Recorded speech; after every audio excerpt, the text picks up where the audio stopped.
وعلیکم السلام ورحمۃ اللہ وبرکاتہ۔ یہ آپ نے نعت خوانوں کو سنا ہوگا جو بہت ہی زیادہ مشرکانہ مزاج رکھتے ہیں۔ وہ نبی علیہ السلام کے بارے میں کہتے ہیں کہ جسے چاہا در پہ بلا لیا، جسے چاہا اپنا بنا لیا، یہ بڑے کرم کے ہیں فیصلے، یہ بڑے نصیب کی بات ہے۔ تو یہ بات اگر اللہ تعالیٰ کے لیے کہی جائے تو بالکل صحیح ہے، عین ایمان ہے، اور اللہ کے علاوہ کسی اور کے لیے کہی جائے، حتیٰ کہ نبی علیہ السلام کے لیے کہی جائے یا کسی بھی اور کے لیے کہی جائے تو یہ خالص شرک ہے۔ اصل میں یہ اللہ کا معاملہ ہے، جس کو چاہتا ہے وہ اپنا بنا لیتا ہے، اور جسے چاہتا ہے ہدایت دیتا ہے، جسے چاہتا ہے گمراہی کے اندر رہنے دیتا ہے، اور جسے چاہتا ہے گمراہ کر دیتا ہے۔ تو اللہ کا یہ جو فیصلہ ہے یہ کوئی اس کی طرح نہیں ہے کہ اندھی بانٹ نہیں ہے کہ جو اندھا بانٹے ریوڑیاں تو اپنے اپنوں کو، تو ایسا نہیں معاملہ ہے، بلکہ حکیمانہ فیصلہ ہوتا ہے۔ وہ جانتا ہے کس کے اندر وہ صلاحیت ہے کہ وہ ایمان کی طرف آئے، اس کو ایمان دیا جائے۔ وہ ایک مطالبہ، جو پہلا مطالبہ ہوتا ہے کہ اللہ کی طرف جھکاؤ دل جو ہوتا ہے، جس کے دل میں اللہ کی عزت ہو، اللہ کا وقار ہو، اور غور و فکر کرے، اپنے دماغ کو استعمال کرے، ہر طرف وہ دیکھے۔ جس طرح بھی آپ نے یہ کہا ہے کہ شعیب اختر یہ کرکٹر ہیں، یہ جو ایمان کی طرف یا کوئی اسلام کی طرف ان کی رغبت ہے، میں نے ان کا انٹرویو بھی سنا ہے، بہت بڑا مطالعہ ہے ان کا، اور اس قدر انہوں نے اپنے دماغ کو اپسیٹ کر دیا ہے کہ اب ان کو راستہ نظر ہی نہیں آتا ہے۔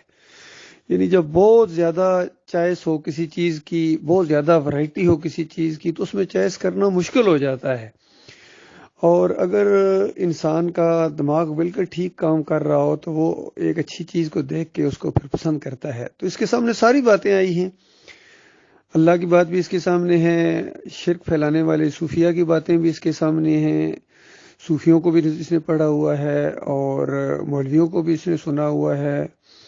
تو اب اس کا دماغ بالکل ڈسٹرب ہو گیا ہے۔ جب تک اس کو ایمان خالص کی سمجھ نہیں ہوگی تو اس وقت تک مسافروں کو راستہ نہیں مل سکتا ہے۔ اسی لیے یہ اسلام کے اندر تبلیغ کرنا بہت ضروری ہے، اور اس قرآن کے ذریعے جو تبلیغ کی جاتی ہے اس کو جہاد کبیر کہا گیا ہے۔ سورہ الفرقان کے اندر اللہ تعالیٰ نے، جو مکی سورہ ہے، 13 سال مکہ میں نبی صلی اللہ علیہ وآلہ وسلم نے جو دعوت دی ہے قرآن کے ذریعے، اس کو جہاد کبیر کہا گیا ہے، اور نبی علیہ السلام کو کہا گیا کہ جاہدہم بہ جہادن کبیرہ، کہ ان لوگوں کے ساتھ بہت بڑا جہاد کیجئے، یعنی قرآن کے ذریعے بہت بڑا جہاد کیجئے۔ تو اس سے اصل میں لوگوں کے اوپر حجت بھی پوری ہوتی ہے، اور لوگوں کو راستہ ملتا ہے۔ اس لیے بہت ضروری ہے کہ جن کو ایمان عقیدے کی توحید کی سمجھ آ گئی ہے وہ باہر نکلیں، اب حجروں میں نہ بیٹھے رہیں، باہر نکل کے جہاں بھی ان کو موقع ملتا ہے اللہ کی بات کو پیش کریں۔ باقی یہ اللہ کا کام ہے، کس تک کون سی دعوت کب پہنچانی اور کب اس کا دل پھیرنا ہے ایمان کی طرف، یہ معاملہ اللہ کا ہے، نہ ہمارے بس کی بات ہے، اور نہ ہی ہماری یہ ذمہ داری ہے۔ تو دیکھیے، شیطان تو دن رات اپنا کام لگا ہوا ہے، کس طرح اس نے یہ جو کفر و شرک کا راستہ ہے اس نے مزین کر دیا ہے۔ خاص کر کتنے 2-3 کرکٹر ہیں جو آئے ہیں اس طارق جمیل کی وجہ سے، یعنی وہ سمجھ رہے ہیں کہ ہم دین کی طرف آ گئے، حالانکہ وہ خالص مشرکانہ عقیدوں کے اندر اور مشرک جماعت کے اندر آ کے انہوں نے اپنی آخرت برباد کر لی ہے، جس میں سر فہرست یہ جمشید جنید ہے، جو اسی شرک کے اندر مر گیا۔ دیکھیے، حالانکہ کتنا خوبصورت جوان تھا اور کتنا باصلاحیت تھا، کتنا اس کو موقع ملا، لیکن اسی شرک کے اندر، تبلیغی جماعت کے اندر، اسی شرک کو پھیلاتا یعنی کتنی مشرکانہ نعتیں بھی وہ پڑھتا تھا، پھر ایک حادثے میں مارا گیا۔ اور طارق جمیل نے اس کے شرک کو اور کتنا پکا کیا کہ کہتے ہیں طارق جمیل صاحب کہ انگلینڈ میں ایک صاحب کی خواب میں نبی علیہ السلام آئے ہیں، اور انہوں نے کہا کہ طارق جمیل کو فون کرو اور طارق جمیل کو اعلان کر دے کہ جمشید جنید کو اللہ تعالیٰ نے معاف کر دیا ہے۔ تو یہ بات پھر پھیلی، اور پھر تقی عثمانی نے اس پر تبصرہ کیا اور کہا کہ ہاں ایسا ممکن ہے۔ اندازہ لگائیے، ایک سے ایک کٹا مشرک ہے جو شرک کو پھیلاتے ہیں، اور مسافروں کو اب راستہ نہیں مل رہا ہے، یہ آسان نہیں اب رہا ہے اس انداز سے۔ خاص کر صوفیوں نے وہ عدم مچایا ہے۔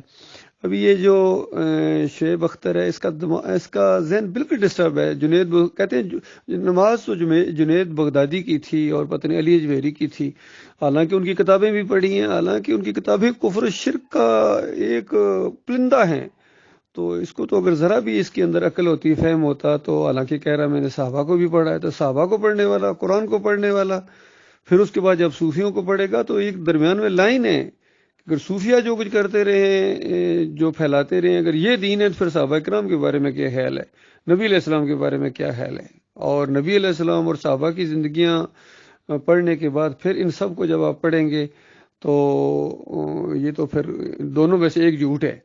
تو یہ اس وقت سامنے چیز آئے گی جب آپ تبلیغ کریں گے۔ میں اپنی مثال دیتا ہوں، دیکھیے میں نے جب ایمان کی طرف آیا ہوں تو اس سے پہلے ایک امام غزالی کی کتاب نسخہ کیمیا میرے سامنے آئی، یعنی چند مہینے کی پہلے کی بات ہے، اور اسی کو دیکھ کے میں نے کہا میں ادھر اپنا ایک نسخہ خرید کے لاتا ہوں، پھر پڑھوں گا۔ اور اسی دوران ایک اللہ کے بندے نے مجھے تھوڑا سا اشارہ بھی کر دیا کہ سر اگر واقعی کتابیں پڑھنا کیا شوق ہے یا دینی علم حاصل کرنا ہے تو یہ آپ قرآن ہے، حدیث ہے۔ پھر اس نے مجھے ڈاکٹر مسعود الدین عثمانی رحمۃ اللہ علیہ کا ایک لٹریچر بھی دیا، فلاح کا راستہ، پھر چند کتابچے اور دے دیے جو خالص ایمان عقیدے کی باتیں ہیں۔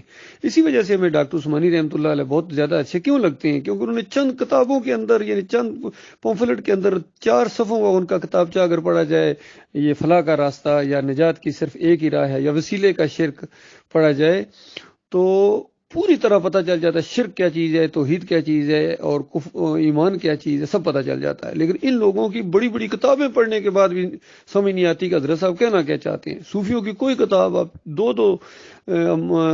جو ہے چیپٹر پڑھ جائیں، آپ کو سمجھ نہیں آگے کرنا کیا چاہتے ہیں، کہنا کیا چاہتے ہیں۔ تو جب اس فیلڈ کے اندر انسان آتا ہے پھر مارا جاتا ہے۔ تو اس کے لیے ضروری یہی ہے کہ ہم توحید کی آواز کو بلند کریں، ہر جگہ لوگوں کو احساس دلائیں، بازاروں میں، بسوں میں، ٹرینوں میں، جہاں بھی موقع ملے توحید کی دعوت پھیلائیں۔ تو یہاں یہی لوگ سن رہے ہوتے ہیں، ہماری دعوت یہی سنیں گے۔ کتنے لوگ ہیں، مجھے ابھی تک یاد ہے ایک دفعہ ہم دعوت اللہ کر رہے تھے لاہور میں، دو آدمی تھے، متبر سے آدمی لگ رہے تھے، پڑھے لکھے ایجوکیٹڈ سے، تو وہ بڑے غور سے اس کو سن رہے تھے۔ ہمارا ایک ساتھی تقریر کر رہا تھا، میں کتابیں بانٹ رہا تھا۔ اس طرح ہمارا طریقہ ہوتا ہے کہ ہر طرف ہمارے ساتھی کھڑے ہو جاتے تھے، یعنی روڈوں کے اوپر جو کتابیں بانٹتے تھے، اور درمیان میں وہ آدمی وہ تقریر کرتا ہے تاکہ لوگوں کو پتہ چل جائے کہ یہ جو تقریر کر رہا ہے اسی کے یہ لوگ ہیں، بھائی ہیں، ساتھی ہیں جو یہ کتابیں بانٹ رہے ہیں۔ جس کے پاس ٹائم نہیں ہے وہ کتاب لے لے کہ وہ جا کے پڑھے کہ وہ بندہ کیا کہہ رہا تھا۔ تو 2 آدمی بڑے غور سے تقریر سن رہے تھے، اور جیسی تقریر ختم ہوئی نا، یقین کریں انہوں نے آپس میں بات کی، میرے قریب تھے چونکہ مجھے آواز آ گئی ان کی۔ انہوں نے کہا اگر یہ اس جمہوریت میں نہ کود پڑے نا، الیکشن والے سسٹم میں، یعنی تو یہ کامیاب ہو جائیں گے۔ تو یعنی وہ ایک تجربہ آدمی تھے کہ جس طرح دیکھو بڑے بڑے اٹھے ہیں، ایمان کی دعوت بھی لے کر اٹھے ہیں، لیکن اس کے بعد پھر جمہوریت کے گند میں کود پڑے ہیں۔ جس طرح مودودی صاحب کی مثال ہے، شروع میں انقلابی دعوت تھی ان کی، لیکن جیسے ہی ایک جماعت کی شکل اختیار ہوئی ہے پھر جمہوریت کی اس لعنت کے اندر چلے گئے۔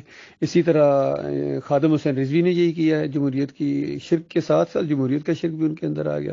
حافظ سعید جیسا اندازہ لگے، مجاہد ٹائپ آدمی، یعنی جہاد کا علم بلند کرنے والا، وہ جمہوریت کے اندر کود پڑا اس شرک کے اندر۔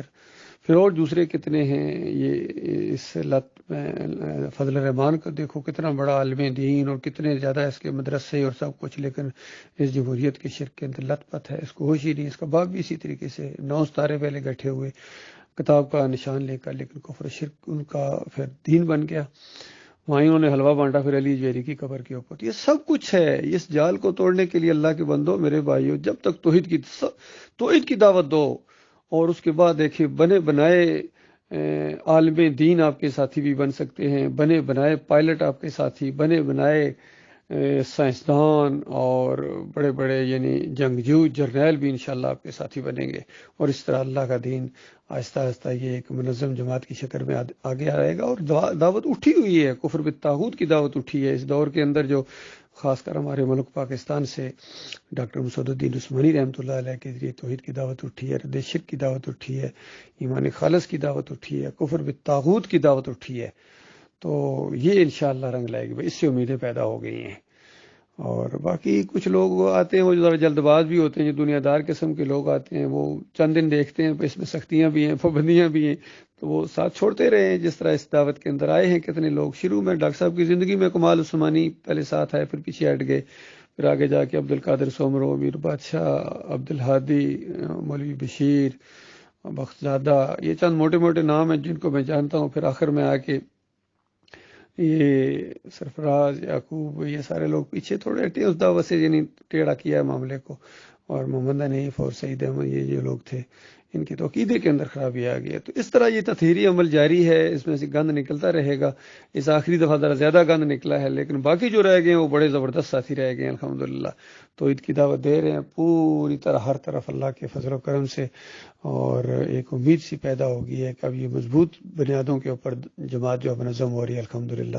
تو اس کے اندر خیر ہے، جماعت یہ ہے، مومنوں کی جماعت یہ ہے حبل اللہ، اور اس کو مضبوطی کے ساتھ پکڑ لینا ہے۔ اللہ تعالیٰ غور و فکر کرنے کی توفیق عطا فرمائے۔